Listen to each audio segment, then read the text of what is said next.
สบายดียามแดงพี่น้องวันนี้มาใส่เบ็ดพี่น้องใส่เพียกบ่ได้ใส่หม้อเนี่ยหม้อเต็มนี่คืออันพี่น้องเพราะว่าน้ำขึ้นได้พี่น้องเลยน้ำขึ้นได้วันนี้ใส่หม้อบ่ได้มันหนักเลยกับขี้เหงื่อก็ได้พี่น้องเลยยามแดงด้วยพี่น้องด้วยอยู่กลางน้ำเจ็บผ่าพี่น้องเบิ่งพี่น้องซบใส่เพียกก็บ่ได้พี่น้องโมมันปลาตัวน้อยๆนี่พี่น้องตัวเดียวก็ปลานี่งามด้วยพี่น้อง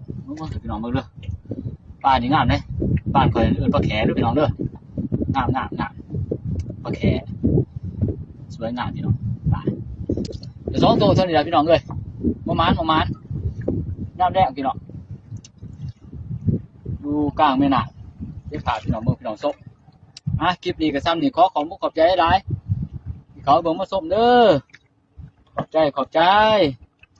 โอ้มุมมองพี่น้อง